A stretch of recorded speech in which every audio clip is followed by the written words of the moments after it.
Meeting चल रही थी तब चीफ सेक्रेटरी ने सब चीज़ में राजी किया, लेकिन आफ्टर मीटिंग हम जब मिनट्स मांग रहे थे तो मिनट्स में कुछ ऐसा चीज़ उठ के आए जो हमारे डिमांड से उस पर बात ही नहीं हुआ। रेसिडेंट डॉक्टर एसोसिएशन और काउंसिल स्टूडेंट काउंसिल के इलेक्शन पर भी बात की जो 2011 से ही बंद है, क्योंकि हमें हमेशा ही ऐसे रिप्रेजेंटेटिव्स मिले हैं जिन्हें हमारे ऊपर थोप दिया जाता है, जो हमारी बात नहीं सुनते और जो थ्रेट कल्चर के ही पार्ट बने रहते हैं। With the threat culture still prevalent, with the perpetrators still going about in the society with aside us, with the patients still suffering, we still question the system. सोचने में बस simple लग सकता है कि काम पर क्यों नहीं वापस जा रहे हैं, लेकिन वही गुंडे जो पहले हमें धमका रहे थे जब हम ये आंदोलन कर रहे थे, वो आज भी खुलेआम घूम रहे हैं। इस बात की क्या गारंटी है कि अगर किसी फीमेल डॉक्टर को कल को कोई धमकी दे कि तुम रात में काम कर रही हो तो देख लेना, तो इस धमकी के लिए वो किसके पास जाएगी?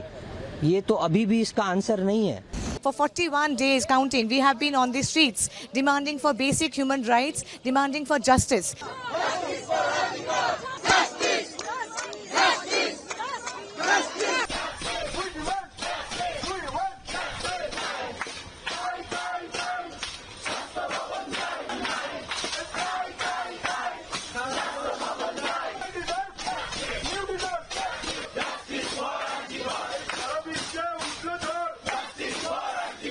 देखिए, सबसे पहला जो हमारा वहाँ पे डिमांड ये भी था कि प्रिंसिपल सेक्रेटरी को अपने पद से हटाया जाए, क्योंकि स्वास्थ्य भवन जो है वो 4-5 सालों से ऐसा हालत है कि हर चीज़ मतलब स्वास्थ्य की सुविधा जो है वो यहाँ पे चरमराने की पोजीशन में है।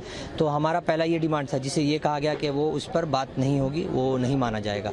उसके बाद हमारी जो डिमांड थी वो बहुत डिटेल डिमांड हम लोग लेकर गए थे, ताकि पेशेंट और डॉक्टर और जो नॉर्मल लोग हैं उनको भी इसका फ़ायदा हो, डॉक्टर्स को फ़ायदा हो, नर्सेस को फ़ायदा हो, जो स्टाफ है हेल्थ केयर वर्कर्स उनको तक फ़ायदा हो। ये सारे डिमांड्स के कैसे एक सेंट्रल रेफरल सिस्टम होना चाहिए, कैसे एक पेशेंट को बाहर ही पता चल जाना चाहिए कि क्या क्या बेड्स खाली हैं या बेड्स खाली हैं कि नहीं, किस डिपार्टमेंट में खाली हैं, इसके लिए एक इलेक्ट्रॉनिक बोर्ड और भी बहुत सारी चीज़ें सब। उसमें से सबसे इम्पोर्टेंट थ्रेट कल्चर भी था जो हमने डिस्कस किया, जिसका एक कारण अभया के साथ ये जो दुर्भाग्यपूर्ण घटना हुई है ये थ्रेट कल्चर के ही कारण है। इसको भी लेकर हमने डिस्कशन किया।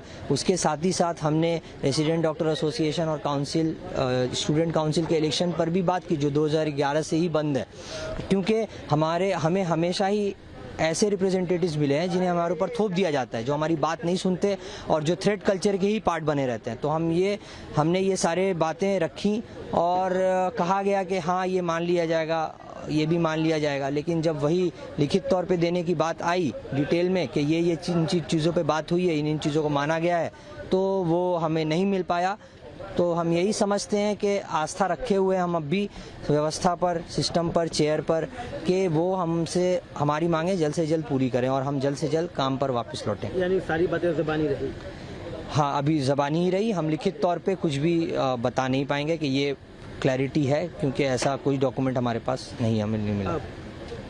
बहुत सारे लोग आज उम्मीद कर रहे थे, बहुत सारे लोगों से हमने बात की तो ऐसा लग रहा था कि आज के बाद जो आपकी मीटिंग होगी कुछ फ्रूटफुल रिजल्ट निकलेगा, उसके बाद से ये मूवमेंट जो है इसके आगे सोचा जाएगा कि उसको खत्म करना है कि नहीं करना है। अब क्या पोजीशन है? देखिए, हम भी यही सोच रहे थे कि हमारी आज मीटिंग हो और उसमें जो व्यवस्थाएं जो ख़राब हैं उन पर बात हो, उनका समाधान निकले, जिस तरह से हम जल्द से जल्द सीज वर्क ख़त्म करके काम पे लौट पाएँ, क्योंकि ये सुप्रीम कोर्ट में भी बताया गया है कि हम लोग सीज वर्क क्यों कर रहे हैं। थ्रेट कल्चर, सुविधाएं, ये सब कुछ बहुत प्रेवलेंट हैं। ये मतलब सोचने में बस सिंपल लग सकता है कि काम पर क्यों नहीं वापस जा रहे हैं, लेकिन वही गुंडे जो पहले हमें धमका रहे थे जब हम ये आंदोलन कर रहे थे, वो आज भी खुलेआम घूम रहे हैं। तो इस बात की क्या गारंटी है कि अगर किसी फीमेल डॉक्टर को कल को कोई धमकी दे कि तुम रात में काम कर रही हो तो देख लेना, तो इस धमकी के लिए वो किसके पास जाएगी? ये तो अभी भी इसका आंसर नहीं है। ये हमें मौखिक तौर पे कहा गया है कि ये होगा, लेकिन हम जब तक हमें एक डायरेक्टिव ना मिले तो हम किस बात को लेकर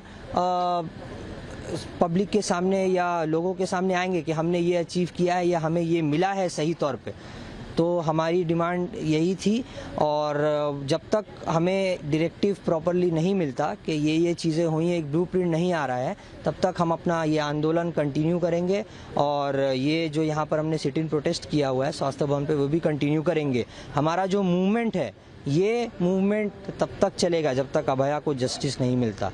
Today when we went in, we were very, very hopeful because we also have a common goal, or so that we thought, of ending this dreadlock system. For 41 days counting, we have been on the streets demanding for basic human rights, demanding for justice, demanding for threat culture to end in our own healthcare facilities.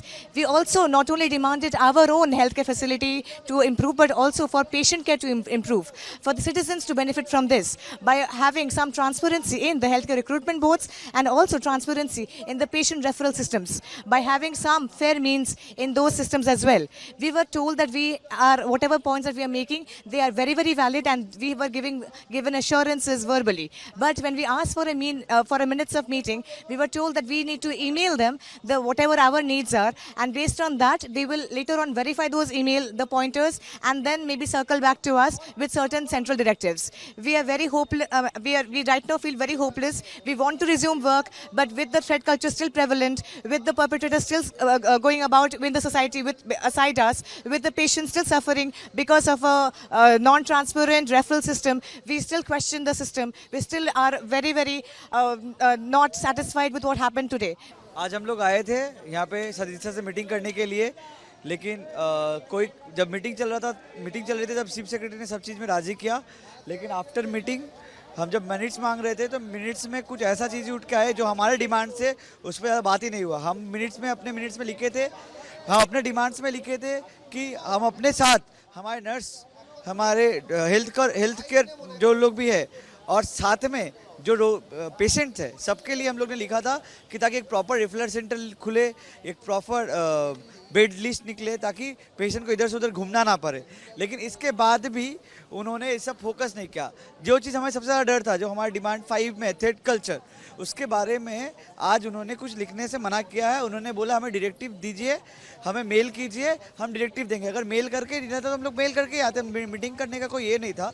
लेकिन ठीक है, meeting की है हम लोग ने, कोई without transparency का हम लोग बोले कि ठीक है, हम लोग ट्रस्ट करके मीटिंग भी किया आज, लेकिन जो हम लोग को चाहिए था वो हम लोग को रिटर्न में नहीं मिला। ये रिटर्न में ना मिल मिनट्स हम लोग को चाहिए था, जिस हिसाब से हम लोग जो डिमांड रखे थे, वो डिमांड शायद उस हिसाब से उन्होंने लिख के दे नहीं पाया, क्योंकि उनको हायर अथॉरिटी में जवाब देना पड़ता है। इसके बाद हम लोग ने इसी अनुसार मीटिंग ख़त्म किया। उनके मिनट में हम लोग ने साइन नहीं किया, हमारा डिमांड हमने सबमिट करके आया है। इसके हिसाब उन्होंने बोला है कि वो डायरेक्टिव निकालेंगे। हम लोग डायरेक्टिव निकलने तक का वेट करते हैं, लेकिन इस डायरेक्टिव निकलने तक हम लोग जो भी चल रहा था वैसे तरह हमारा अवस्था चलेगा, प्रोटेस्ट जारी रहेगा, क्योंकि हम थोड़े हताश है इस मीटिंग के बाद।